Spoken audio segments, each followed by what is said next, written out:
Hola Cultureros, welcome back to Atleti Fanatics and welcome back to those hopeless days which we're going through right now. And again, Atleti can make as many as their documentaries they want, like Otra Forma de Entrar la Vida, other way of living life. They should also make one other way of ruining the fans' hopes. Because what was last night? Like I have no idea. What did we do? From the starting to the end. Like we just fine, like we took the lead in the first 10-15 minutes, yes, but again the same thing is going again and again. You take the lead in the first 10-15 minutes and then you give it away in the next 10-15 minutes and then the team is back. And this is what I really hate about Atleti right now, even though like we, yes, like like Pupil improved the defense, but again we are conceding goals. And then again, the way you concede goals as well is really funny. You have 8-9 players in the box, and then Bodo still manages to score an equalizer, and that too in such a manner with unmarked. The midfielder is literally unmarked. And then the second goal, again, hilarious defending from everyone involved. And attack, you can't create anything. And again, this is also on Simeone. A big part is on Simeone. You get like I think he got the game wrong yesterday. Everything about it, from the starting of the lineup to the substitutions, everything.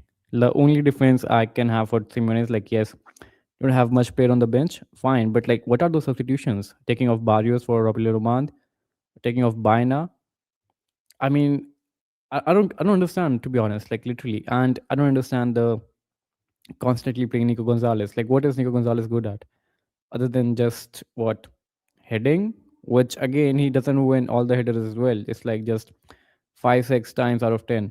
So it's really bad, I would say, from Atleti right now.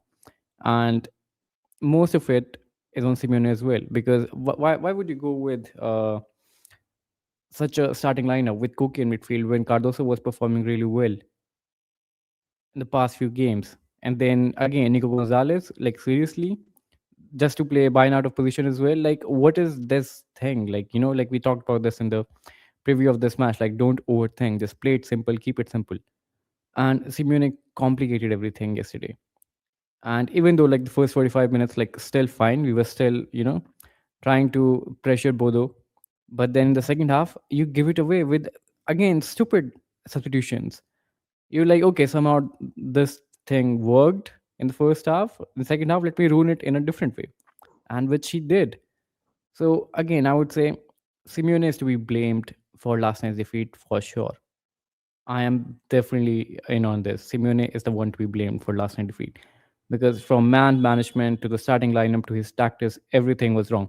We last 4 or 5 games, we just scored one goal in each match. We can't create anything other than that, which is very very bad. And again, the way we started the first half as well with Koke, I mean, you're the captain of this team. Like you've been with the Godin era, Gabi era. Where is that character of yours? Or like, does it only comes when you're playing against Real Madrid?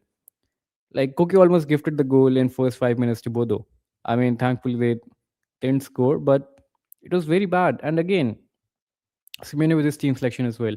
Again, I'm gonna go back to this. Just to play Nico Gonzalez on his position, like you play Bayern out of his position, who again was one of the best playmaker in La Liga last season.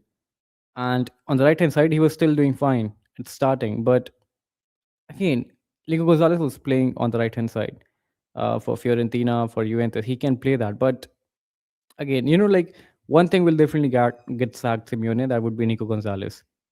Like that would be more than like his tactical play. Nico Gonzalez would definitely be the last nail in his coffin if he wants to, get sacked. But anyway, guys, you go on. What do you think, Sinkeeks? Oh, I don't know. I'm tired, Doug. I don't like watching Atletico right now.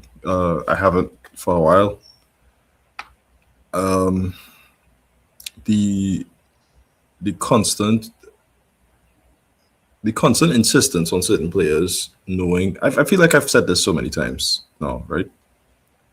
It comes to a point where you have to say 2 plus 2 is not equaling 4 here, right? So clearly, I'm not adding 2. So something is wrong with the numbers. Something has to be changed. And you could say, okay, well, if we get new players, we'll do X, Y, Z. But it's like the players that you currently have are good enough to get better than this. So you can't really reliably say if we get these signings, all of a sudden this will happen or whatever. I have to sit down and honestly think and reiterate. We've said this in the past like 2-3 games where we're saying this isn't sustainable football. Even though we got the result for Mallorca, could you realistically repeat this in another game with the exact same situation? And we said no.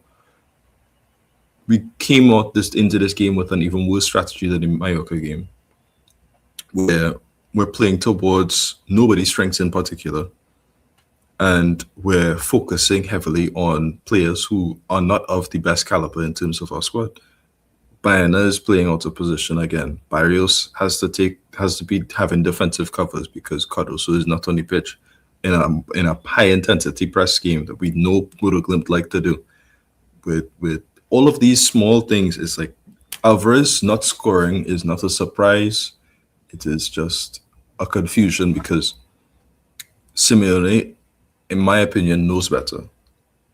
We've seen it in the press conferences when he talks about, for instance, when he had talked about Gallagher, he knew where Gallagher liked to play, but he was playing him furtherwards because we just didn't have the squad depth, and that's where he felt he could contribute for us. I can't say the same for a lot of these decisions right now. It just doesn't make sense because you're sacrificing 2, 3, 4, 5 players to compensate for Nico Gonzalez, who has 1 goal and no assists in an entire period of time in Atletico. It's like, what is the solution here? He has more penalty. He has the same amount of penalties given away than goals for us. That doesn't make sense. You can't cater to him. Can't. But we still do. So, and I don't want to hate too much on Nico Gonzalez specifically. I'm just using him as a example of this does not make sense. Use your different tactics. You have better players on the pitch. Please do better. That's all.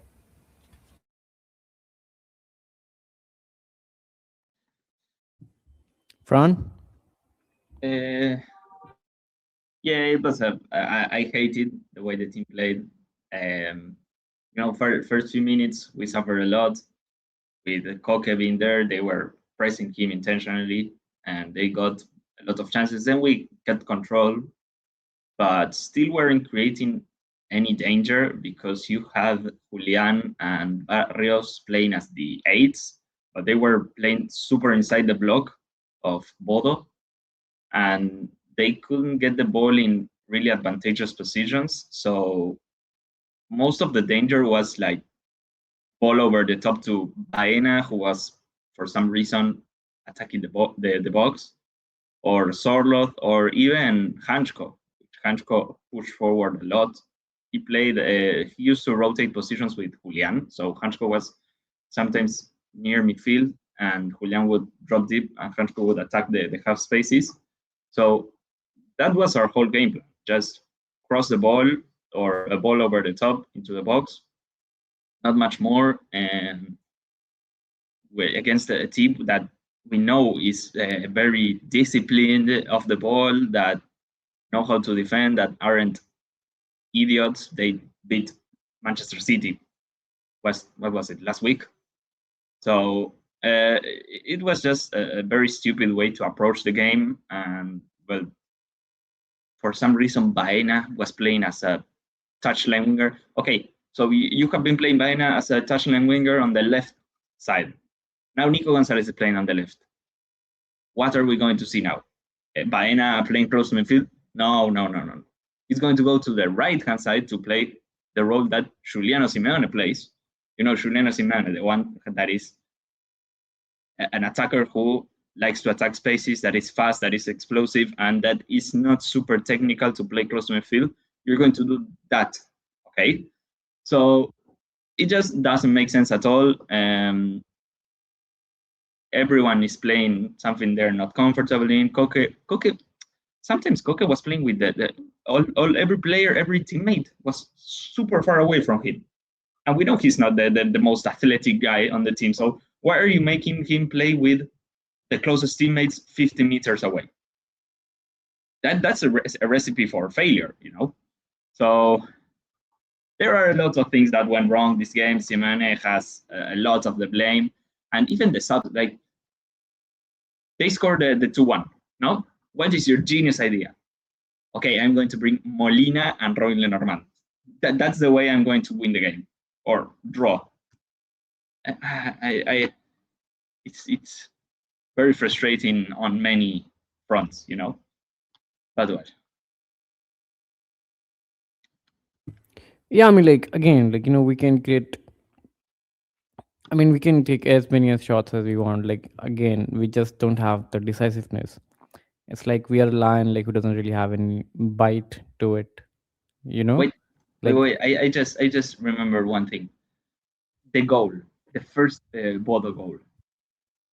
It's incredible how bad Koke was at defending there. The midfield in general, that Julian Álvarez had to chase the goal scorer into the box. Like if you watch the goal scorer receives completely alone in the box, and the only one who was chasing him was Julian Álvarez.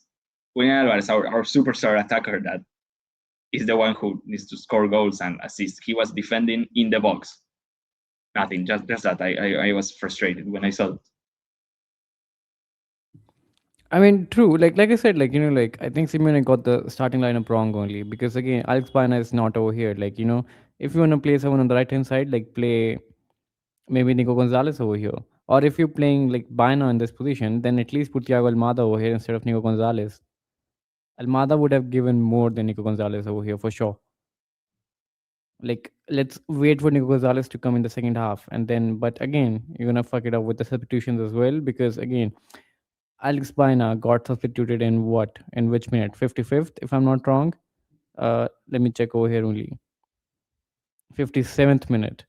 And again, just look at the substitutions. It's just doesn't like Thiago Almada for Baena instead of Nico Gonzalez, like really. And then Ruggeri for Jimenez. And then Cardoso Koke, the only substitution that makes sense. That's it. And then you wait another 7 minutes to put in Molina for Nico Gonzalez. I mean, this one is still I'm fine with, but and the Cardoso substitution was late.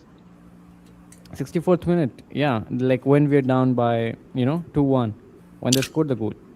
And then this one is the one which really angered me. Pablo Barrios for Robin Lenormand. You're literally losing the game. You need a goal.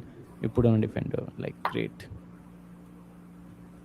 You remember what we said in the preview where we were saying, I'm not 100% down for the Mallorca 11, but it's like you could probably get more out of this if you do a 3-5-2 with Nico and these other stuff. We said all that nonsense, right? So when they looked at the 11, you see Nico starting, you see Hancko, all that fine. Just like, okay, well, clearly this is a 3-5-2 that we were talking about. This is going to be the same example here where we get to see Baena in his preferred position, Nico in his preferred position, Hancko, etc., right? I don't know what we were expecting and what I got, but this is literally what I was saying. It's like, to what extent are these signings really going to change us? It's like the problem is not the players inherently. It's like you're giving a lot of players really shit roles, and it's like it doesn't make sense. But when I saw the starting 11, I was excited somewhat because I saw Nico Gonzalez, I saw 3 defenders, I saw Llorente. So the logical thing was, okay, Llorente is going to be holding width on the right, Nico's on the left, 3 defenders, Baena is going to play in midfield, and I was excited about that.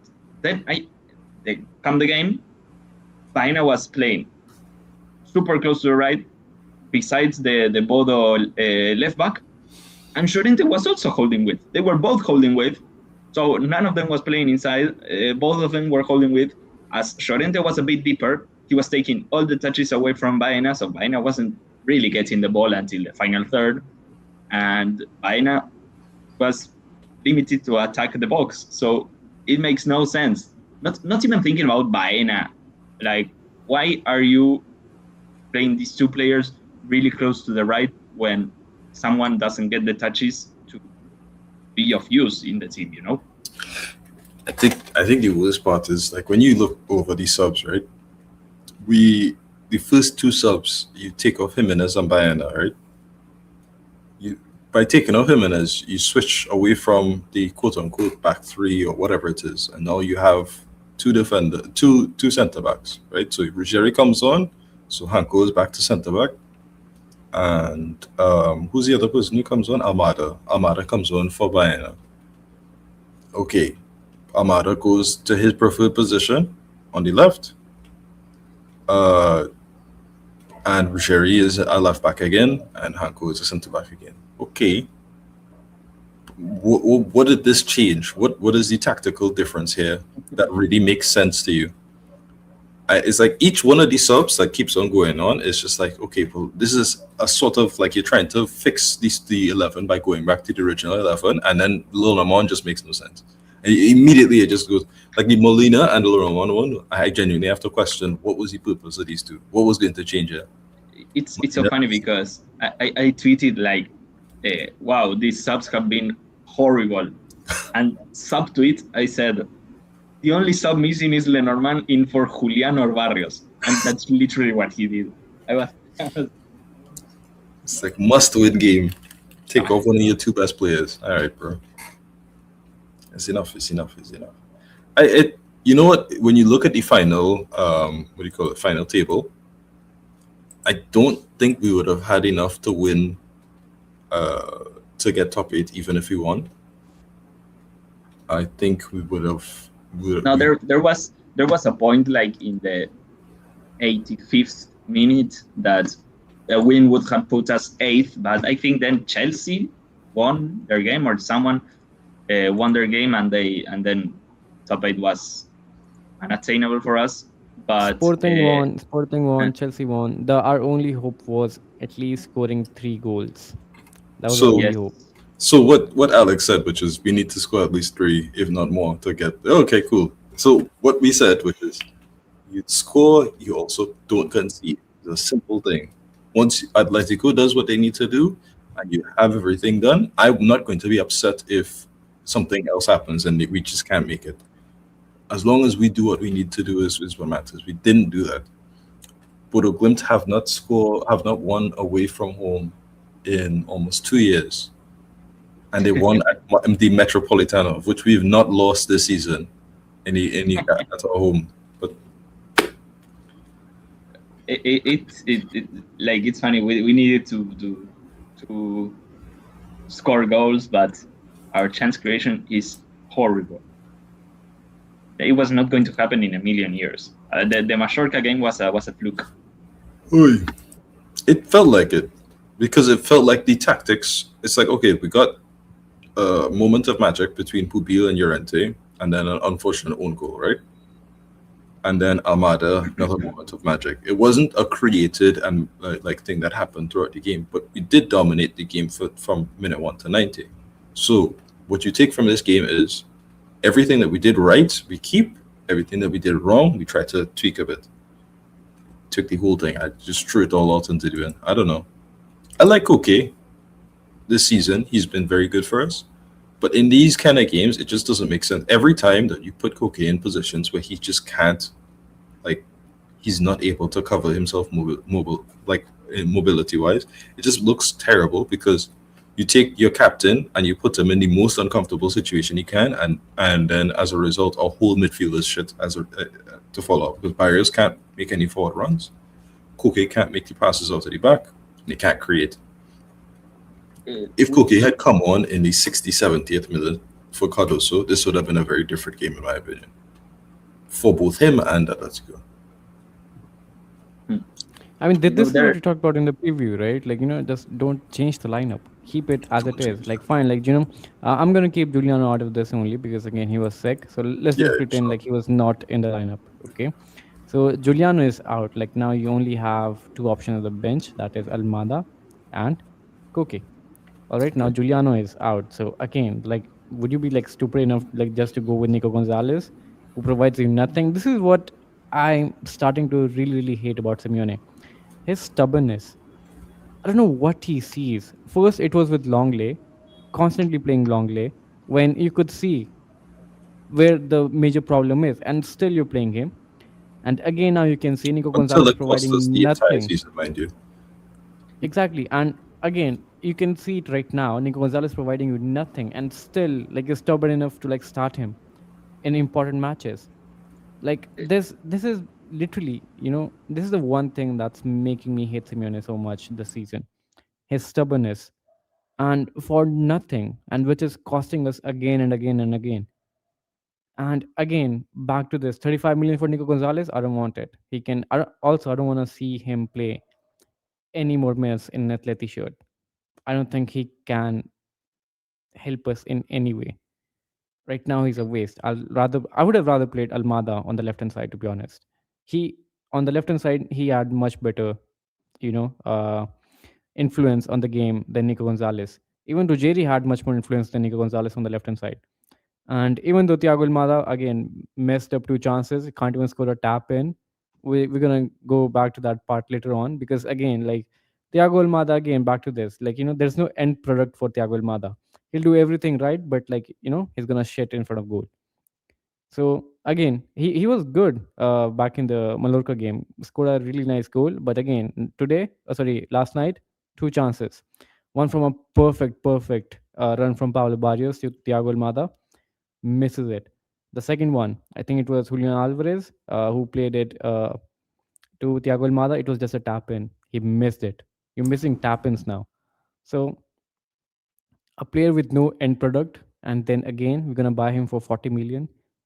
I mean, again, it's not making any sense. And then the other one is Nico Gonzalez, obviously 35 million. And again, you doing everything possible, for his loan move to become permanent. Some things like this club do doesn't make sense. And the top of it is obviously the Longley one. You got rid of him, loan, fine. You got to know, like, yeah, he's not made for Atleti. What's the next thing you do? Give him a 3-year contract. Great, very good job. I thought I thought with Almani coming in, we would get to see a little bit of um, moments like the Emoso leaving, right? Where the club, in the best interest of the situation, said no, we're not extending Emoso. We're gonna find a replacement, and we're gonna get a better thing because he has been bad for us, and we're not giving him the money that he thinks that he deserves to get from the situation. No, no qualms. He's a very good player. He was very good off the pitch. People very much liked him, but it was clear that he was a liability in defense. And if we were to continue to play the 3-5-2, it cannot have Emoso in it. It doesn't matter where he was playing. It doesn't make sense to keep him. Fair enough. I have seen too many situations post then, like the Nico Gonzalez, the Almada, we call it market opportunity. So they said we have Longley, uh, even Sørloth. To be honest, it's like although Sørloth is not really Simeone and Buta didn't want him, if we believe the reports. But that doesn't really change the key issue, which is the sporting aspect of this team is very questionable.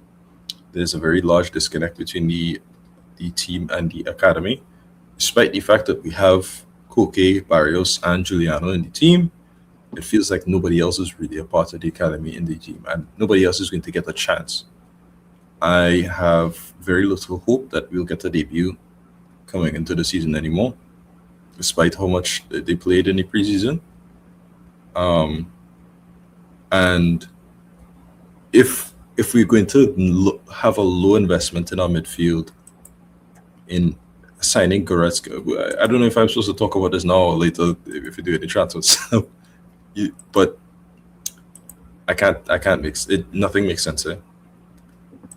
It feels like we're doing the lowest common denominator across the board, and it's like, what are you gonna get out of these things? You're gonna hope that it explodes and everything works out, but I can't see it. And this is the part, like since you mentioned the transfer one, it's really frustrates me. Like on one hand, like you say, we don't have money, so like we have to go for like low cost options, and then for example, signing Longley, and on the other hand, like you're ready to pay 35 million for Nico Gonzalez, you're ready to pay 40 million for Thiago Almada, and then you're ready to pay like 8.5 million salary for Leon Goretzka, and then you say like we don't have money, we have to go for low cost options. Like what are you guys even doing? Someone literally needs to check their brains, like what is going on in the offices of Atletico de Madrid. Like seriously, On one side, we don't have money, we have to go low cost options. But other side, oh yeah, we can spend 40 million on Thiago Almada. Oh yeah, 35 million for Nico Gonzalez. Sure, he deserves it. I'm telling you, we have the wingers. Like Galatasaray have much better wingers than us. Today, Bodo had much better technical wingers than us. And then PSV has much better wingers than us. Who else we played before that? Um, Union almost again scored the equalizer in the final minutes of the game. By the way, this was already over if Union would have equalized in those final minutes. They missed that chance. And then before that, I mean Arsenal obviously they have better wingers than us. And then before that, who did you play? I forgot. A second match. Who did you play against? Oh, I forgot Inter Milan as well. Inter Milan also has much better wingers than us. Luis Enrique and I think it was who else play on the left hand side? Before the Arsenal game was the Frankfurt game. Frankfurt, yeah. Again, Knopf, again better winger than Nico Gonzalez. So again, all the 8 teams we played, they have Klopp was much good. better wingers than us. Klopp was a good And player. you're ready to pay 35 million for that guy? Like seriously, I don't know. Like like it really frustrates me how like we're taking things. But anyway, we are out of top 8 as you can see. So this defeat again feels a little bit less when you see what happened with Real Madrid as well. But you know, I think the players has to take responsibility as well. They have to get that that mentality, and this is falls on Simeone as well. Like like do you always want to be the underdogs? If someone mocks us for like small club mentality, it's rightfully they so, because again, like sometimes Simeone does like play that underdog thing way too much when we're not. Sometimes you can clearly see we have the upper hand, but no, we have to play underdogs. So what would Simeone do? Mess up the lineup, mess up the substitutions. Let's be underdogs.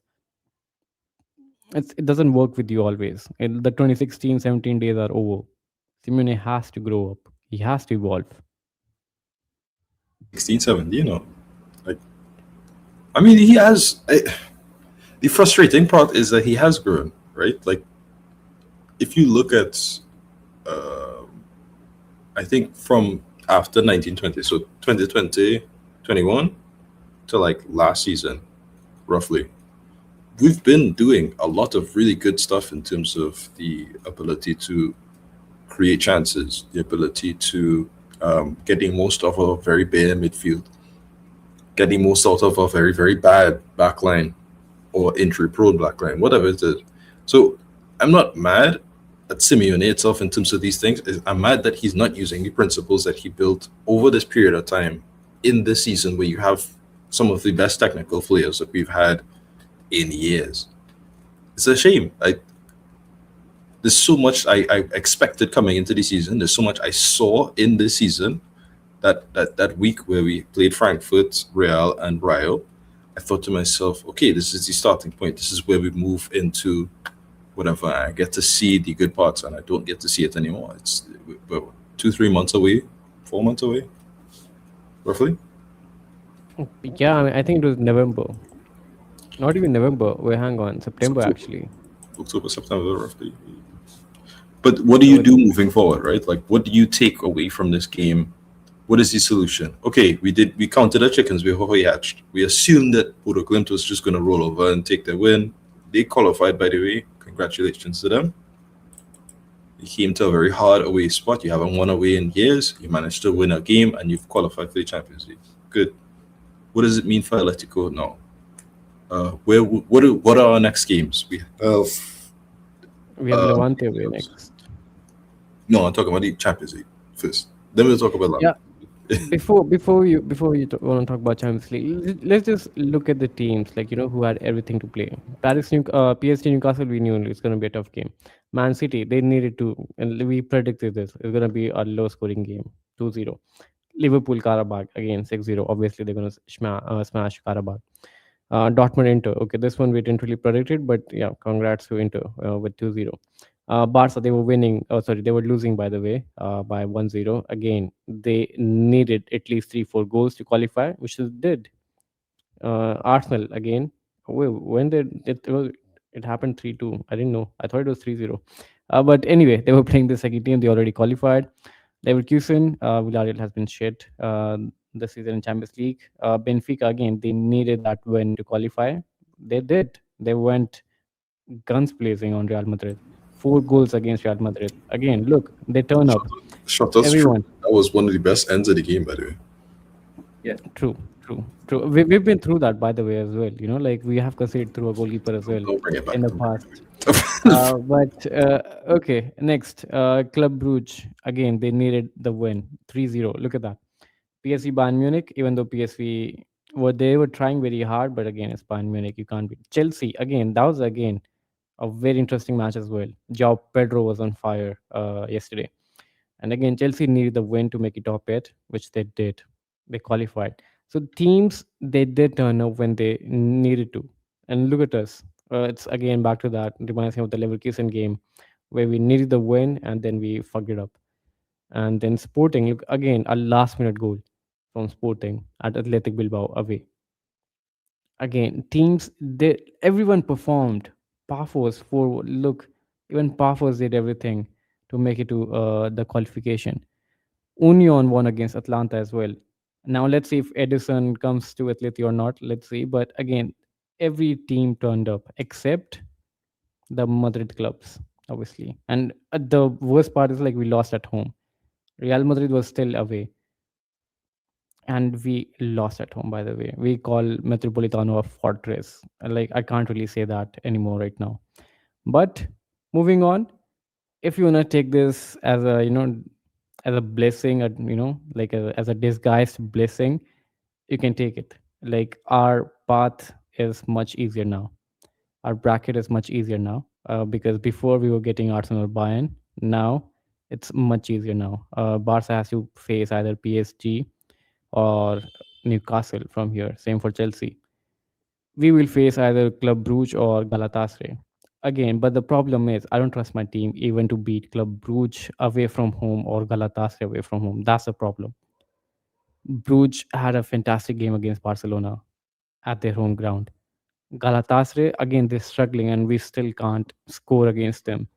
So I can't really trust my team even with these two sides, to be honest. Even though it's a very easy bracket, by the way. I It's haven't a watched very easy Bruges. bracket if you look at it. I haven't watched Bruges, but I'd be confident against Galatasaray, considering what I saw from the game against us.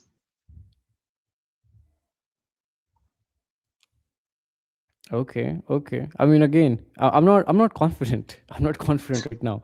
With both are dunking all over us. Union SG almost scored an equalizer against us. And then, yes, we got the win against Inter, but again, we conceded the goal as well. And then the only game that was a convincing win in Champions League this season was the Frankfurt one. That's it. Maybe you can call a PSV one as well, but again, PSV one we left it very late. Ricardo Pepi scored the second goal, and again we were To be then we honest, had to survive. there were little games this season in general where I felt like they were a confident win. Really? I feel like there's a few, at least half of the games I feel like confident that we're going to win.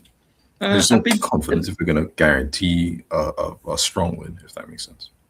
I was more thinking about the performances that we saw, but half of the games being confident wins for us. I don't know if it's good enough considering we're a club that should fight for trophies, though. But anyway, like the only thing like I can be happy about is like the bracket is much because last time we would have got either I think City or Sporting, I would have taken them, but the Arsenal Bayern bracket is the most difficult one, which again Real is gonna face.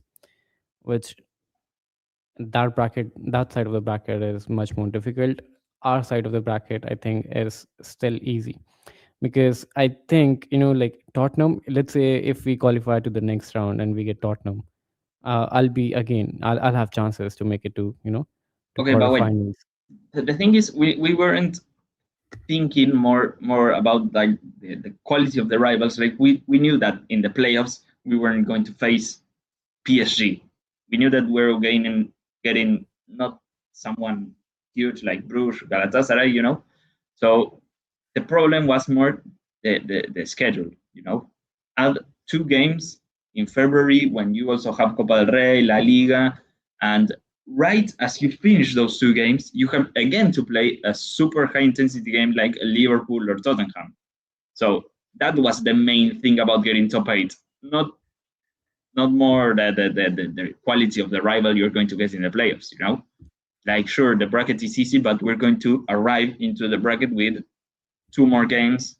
With probably February, there's going to be at least 9 games in February. So that's not ideal. True, but again, the team you face is not really, like you don't really have to do much. But again, being Atleti,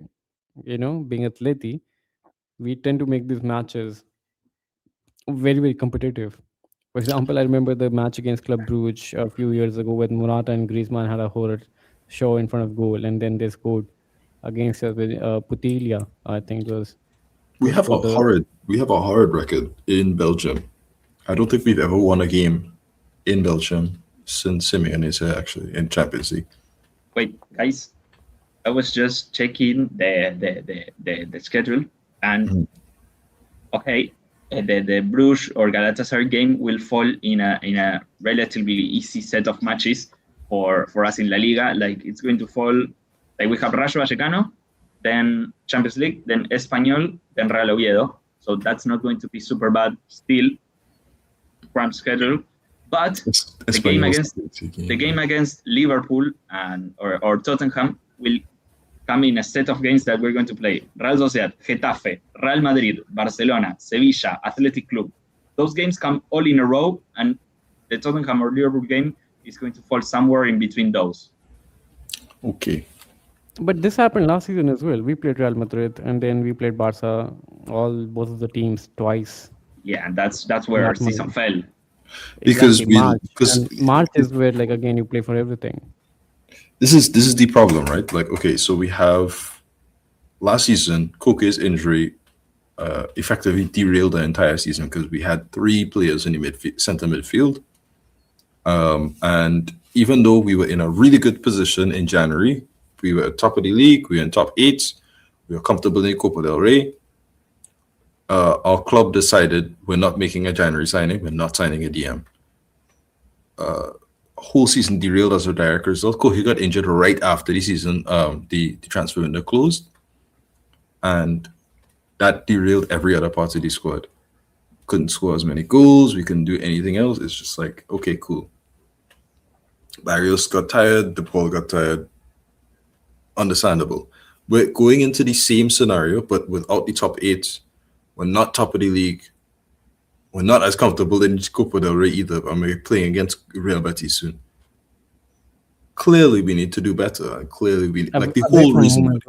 Not to mention away from home as well. The whole reason that we're getting a midfielder is not specifically because we're going to change the level of the starting midfield. I think it was more so to be in the La Liga and especially in the Copa del Rey and a lot of these bigger games throughout the season. You need these times where you have somebody who doesn't drop your level in the midfield, and you can also guarantee, well, okay, Barrios doesn't have to play full 90s till the end of the season. Cardoso, even though he hasn't played the first half of the season, doesn't have to play full 90s till the end of the season. That's the whole idea. Like you rotate, you get different options, you have something else to come off of, which it doesn't really feel like it's going to happen because Goretzka's ass, and I don't really appreciate that as an option first. But we'll see. We'll see. I hope the Goretzka news is fake, and I'm making a big deal out of nothing. But unfortunately, it was Mateo Moreto who said this. So apparently, Moreto said that we offered for Goretzka. Bayern look at the offer with good eyes, but Goretzka hasn't decided what to do yet. That's what Mateo Moreto said. So maybe Goretzka says, no, I don't want to go to Madrid now. I want to stay in Munich, and literally saves our season. So, no, we have to wait. But then again, like, what do you think? Like, Edison might be coming to Atleti, or I mean, I Lookman don't. might be coming to Atleti. Again, it's a disaster. Literally, whatever is going on is a disaster. Like, we are in what is today is 29th. We only have 2 days, maybe 3 days. That's it. The That's ideal it. scenario is to use the money that we got from selling players and do a package deal for Atalanta to get Ederson and Lookman. For me, at least. Again, like, Apollo bought Atleti. Come on, give us some funds, man. Like, put some money in. Like, what did you buy They- Atleti for? They're taking it over next month, so they can't put in any capital funds yet. Fine, then we tell Miguel Angel Gil to like put some money from his pocket. Like, the guy's been looting Atleti for We've ages. seen that for years. He's never putting money into Right. this. Never. Like, Single seriously. time. But anyway, guys, the only good part like gonna take out of this is that our bracket is easy, and now again the only team that can stop Atleti is Atleti itself. Relatively easy, because Tottenham in the Champions League have looked really good. Liverpool still have 1,000 times more quality than us and have already beat us. No, I'll be confident with either like again I'll be having some hope against Liverpool or Tottenham than having hopes with Arsenal or Bayern. Wait, but, That's like you walking Sure, into that's yeah, assuming yeah. we get to that point, by the way. That's the whole Yeah, whole issue. I was getting there. Bruges, we have horrible record in Belgium, and did Bruges beat us at home or yes? No, not at home. I think they not at home. drew. Away. we never played a knockout We game drew. against We any drew. Belgian side. And then Galatasaray. I mean, yes, we can beat them at home, but imagine if we catch them in a super motivated game at their stadium. I am not confident against anyone really, even though I did say before that I'm confident against Galatasaray. I'm just now changing opinion. But That's Galatasaray, the thing. The only team Galatasaray that haven't can looked. stop Atleti is Atleti itself. Well, yes. Because we love to shoot ourselves in the foot. And with Simeone being, like with the gun most of the time. But it is what it is. But again, relatively, again, like if you see, like if you have chances, this can be a very easy bracket. If you have your mentality straight. If you just want to be stupid and play the underdog game every now and then yeah, you can't. And then I don't even see like Simeone renewing at this club, and I'll be fine with it. And to be honest, like the way this season has gone, like I'm not fine with Simeone renewing. Like, I have utmost respect for Simeone, but I think it's time for him to respected contract. I'll respect that as well. But after that, like I think I'll be fine like if he leaves, with all due respect. But anyway, moving on to the rumors quickly. We just talked about Goretzka, and then the next one was Iraloa replacing Simeone in future if he leaves. What do you guys think about that? And then we'll go to the ratings. Yeah. So you go first, Fran. No, I don't know if look, for me, any name that isn't Felipe Luis to replace Simeone is not going to be my favorite option. My favorite option is Felipe Luis. He's probably super eager to come. He probably doesn't earn a whole lot of money. It'll be easy. So that's my favorite pick after Simeone. Iraola, not bad. Also not incredible. Probably a bit better from what we see today from Atletico, but still wouldn't be my super ideal option. But tell me what you think, Sankix. I'm quite high on Iraola. I still think Felipe Luis is like the number one option. Like this, to me, there's no like if you're going to replace Simeone, it has to be Felipe Luis. Yeah. But Iraola, I like the way that he plays. I like what he does. My only issue is I think defensively he has been a bit lackluster in terms of the off the ball tactics. But I would chalk that down to the fact that when you look at the level of the teams that he's had in Rayo, in Bournemouth, in Miranda's, it's not really his fault per se, but it's like he is a coach. I think is if he's a person who should be looked at for a top club sooner rather than later. Does it make sense for us to be here? I'm not sure, but I do like him, but I don't like his style for us.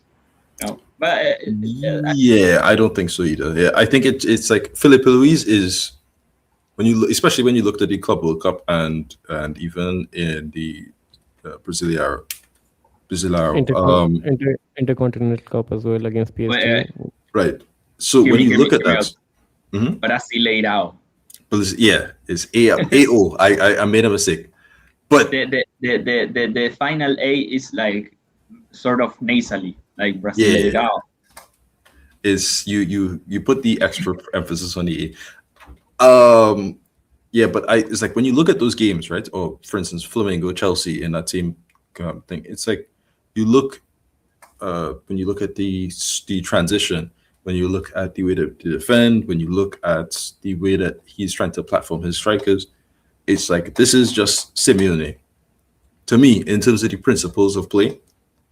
So I think it's going to be very easy for him to transition here in terms of not just the tactics, but also because he knows everything about the club too. So I think it would be unwise to not to when you see somebody who's the perfect replacement to just be like, yeah, let's go somewhere else entirely. It's like the core principle of Atleti that got us to where we were top 3 teams in Europe is not wrong. It's just we're not seeing it right now from Simeone, if that makes sense. For me, the main thing about it is like to evolve, to progress as in life, in a club, whatever. You need to accept change. Without change, you can't evolve. So at some time, we have to say, okay, thank you very much, Simeone. You're literally, we're going to build your statue. I don't know, but we have to evolve as a team to reach the next level. And I think Filipe Luis, his football gives us a bit of that, because I don't know how much you watch. You and kids probably watch him a lot. But okay, defensively and his core principles look very similar to what Atletico is. But on the ball, his teams behave differently and behave more like I want Atletico to evolve, Right. They are a really solid in possession team that play like a huge team needs to play, dominate their rivals, and not so much play in a transition exclusively system. Yes, like they can transition. They can transition, and they can transition really well. But that's like one part of what made like the reason why Atletico was so good for so many years is they're good at defending. They're good at making sure that you understand that you are not the better team. Like there's a gap in terms of when we lost when we were third in the 15-16 season, I believe it was. They had like 93 points or something. Yes. I thought for sure with the point tally, with the level that we were playing, we were winning the league. And to see us get third after that unfortunate loss, I was just like, damn, we were this close to winning it all. But that everything that was in the principles of play in that team, any other league, we would have won. For sure we would have won. But it's just you have Cristiano Ronaldo in Madrid and you have Messi in Barcelona. You just have to say, all right. Like it is what it is, Yes, so, and that loss against Levante. Yeah. It's not. So to me, the peak of Simeone is as good as it gets as a manager. I think we need to resort to fall back on that in terms of the principle of it, at least. If you understand what I mean. What do you feel, Alex? What do you feel? No, I mean, I definitely agree. I think Simeone has helped us reach at this point. It's time to maybe pass the baton to someone else, to take us to the next level. And I think the sacking would be very, very disrespectful unless and until it's a mutual agreement type of a thing. But I would say let him end his contract and that's it. I don't see any reason to renew his contract right now. The thing is that his contract is ending. Like, if In you have 2027, to, if you have we have to, one more season. one more season.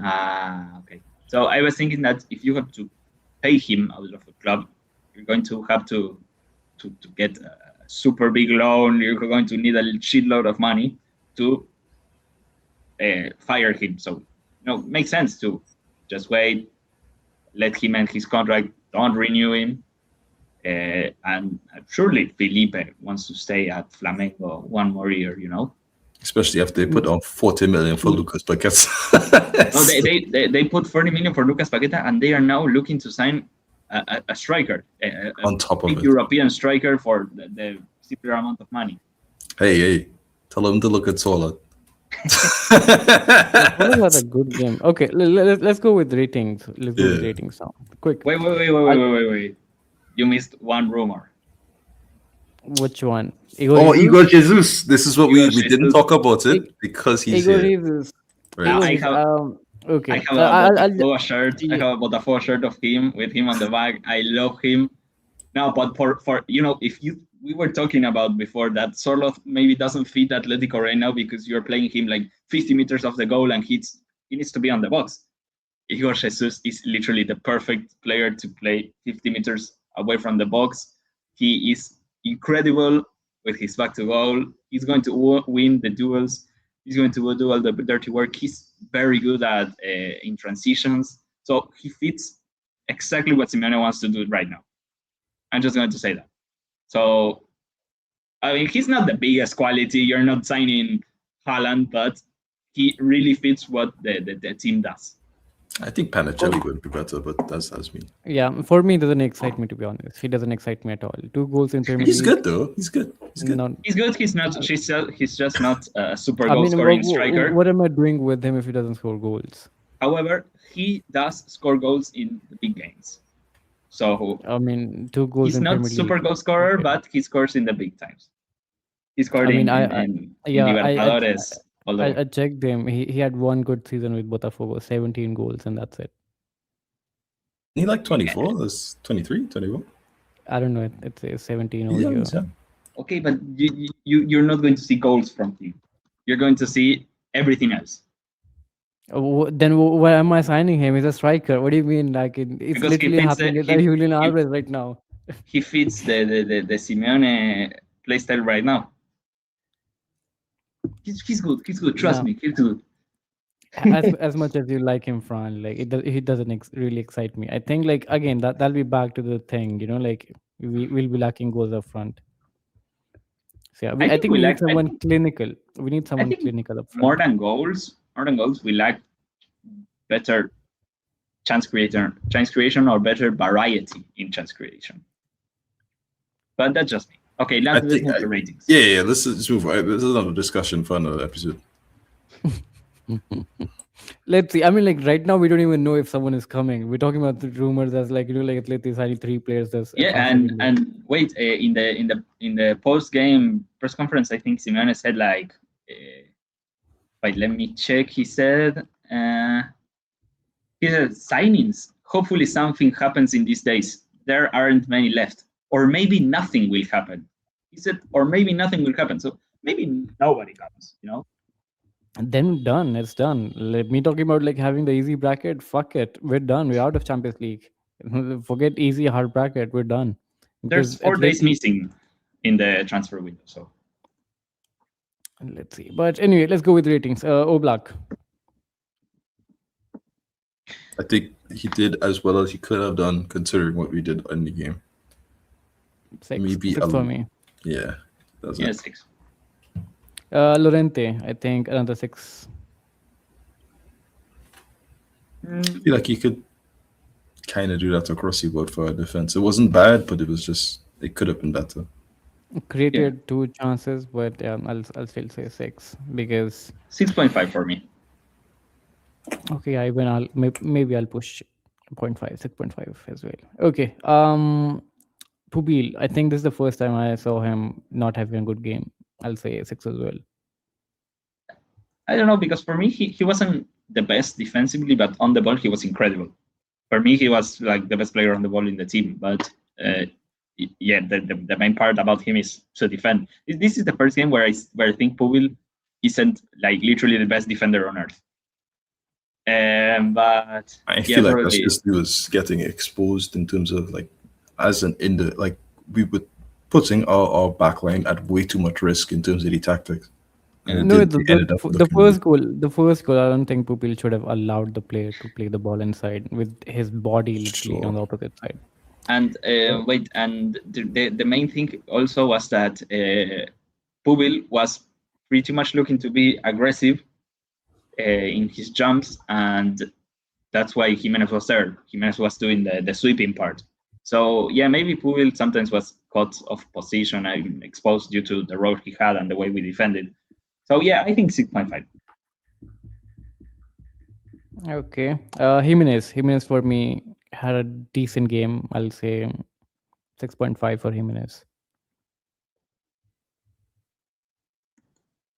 Yes. Yeah. Hancko, 6 as well. He assisted the goal. You have to give him a +1 bump. 6.5. 6.5. 6.5. Okay. Next, Baina. Baina, I think the first half he was still decent, but the second half again we substituted him very easily and out of position as well. 6. Yeah, 6 is good. Even though it's not his main role, he created a lot of danger through runs into the box. So 6. Okay. Barrios was, I think, the best player on the pitch. 7.5. As always. Yeah. Koke, I think he was very, very bad. 4.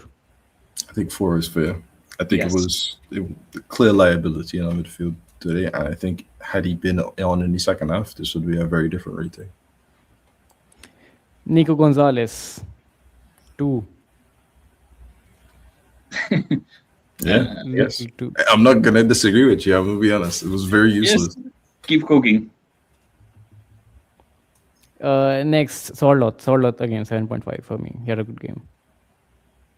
7. Yeah, 7. I'll give you the +1 because of the goal. But after outside of the goal, even without the goal, he had a good game. I'd probably give a 6 to Álvarez as well. I think it's whatever. I don't know, because he created 6 chances. Created so many. 6 chances. I didn't see any of them. 6 chances. Oh, no, I saw the Sørloth one. I saw the Sørloth one. I saw the 2 other ones. I didn't realize 6. Okay. Yeah. 6 key passes. 2 were from corners though, but 6 key passes. Come on, you're calling from corner. 1 I remember to Sørloth. Yes, I also remember him missing a sitter from a Lorente cross. Yes, but the shooting wise he wasn't good. Passing a bit better. I'd say 6. Passing, 6.5. He lost the ball 25 times. 6 is fair. He gave away possession 25 times. Yeah, you're allowed to do that. Yeah. I don't should all of it. Come on. You're supposed to, when you come to the attackers, you're not supposed to hit on them for losing the ball. That's like part of the course. Yeah, like strikers that get many chances will miss chances. Players that risk a lot on the ball will lose the ball. It's normal for me. I'll go with 6. For me, 6.5. Oh, 6. For me, 6. Julian Álvarez. For me, first half it's the same. Okay, 6. Again, first half he was still good. Second half, I think he disappeared. I think the entire team disappeared in that second half, but I 100% agree with you. But okay, next one, the substitutions. Thiago Almada. Don't again, remember. no end product, missed 2 chances. 4. Yeah. Okay. Even though his linker play was good, I'll agree. But again, what's the point if there's no? I'm going to say 6. End product to it. For me, 6. It's just my frustration. Okay, I'm overrating him a lot. Okay, maybe bring it down to 5. 5. You know, you're the one who hated him. I am the Almada hater. Yeah. No, I 100% get what Alex is coming from, because it's like I don't care if you link up. If you are the end product and every time that it comes to you, nothing is happening. Please, I don't need you here right now. Like we need to win. You know what I mean? Can't even score a tap in. Come on, like we make fun of Kylian Mbappe scoring tap ins or Cristiano Ronaldo. Thiago Almada can't even do that right now. So like, And wasn't he like a big part of the second Bodø goal? I don't know if I'm remembering correctly. second Bodø goal was, I don't know, like maybe he could have stopped it. Yes, maybe he could have stopped it. But for me, again, like we're gonna go back. Maybe it was a handball before that. Maybe it was a foul on Hancko with his knee on his head. It's fine. But whatever. But anyway, moving on. Then we go to Ruggeri. Ruggeri, I think for me had good game. Like the first cross he went for was awful. After that, he was good. So yeah, this is me praising Ruggeri, by the way. So I'm gonna go with the 5.5 for Ruggeri. That's fair. Yeah. I feel bad for Cardoso because I actually don't remember much that he did. No, Cardoso was good. Cardoso was good. The ball retention. No, it was just the game. The game was done for me carry. mentally. I can't remember too much after like 75 minutes of going on. It was just. I remember once Cardoso was fighting with 3 players to get the ball. Props. I'll give Cardoso a 5.5 or maybe a 6. Okay. 6. Okay. Okay, Cardoso, and then Ruggeri, Almada. There's Molina and Molina and Lenormand. Molina for me, I would say 5. He did decent. Did he create any chances? Did he do anything? He did. He did. This is where I hit Sørloth. It says Why don't you 0 key anticipate passes. things? 0 key passes, it says here. No, he did. I don't know if you guys remember, like a ball between the defenders and the goalkeeper. Molina played that cross. I remember what you're A talking- very good ball. You get at least one really good chance, and he completely didn't waste it by not making the run and believing that it would come in. This is where I hit Sørloth. But anyway, I think Molina had a decent game. I'll give him Yeah, a 5. that puts you solid score by 0.5 down now. Molina 5, Raúl Nomad. I don't remember, to be honest, about anything about Raúl Nomad. I don't know what to rate him. 4, 5, 6, 7, 8, 9. Take whatever you want. I don't really remember Raúl Nomad. No Let's- rating. Yeah, no rating. No rating is fine. Everything. But yeah, anyway, guys, to all the Atleti fans who's watching, guys, do let us know your opinions, do let us know your frustration as well. And I think like if we would have recorded this right after the match, I think this would have went on and on because of the frustration we had last night. Right now, it's still much less. But anyway, guys, as I say always, until then, Opa Atleti. Next match is against Levante, and we'll see you guys soon for that match. And again, the pressure is an all-time high on Simeone right now. So that Levante away game, again, it'll be the one to watch. And let's see what happens in the transfer window as well, because again, 2-3 days are left. Maybe something happens before Levante game. So again, you can follow us on Twitter as well for the latest updates, and we'll be here for you guys, obviously, on YouTube as well. So like and subscribe, and until then, Opa Atleti. See you guys soon.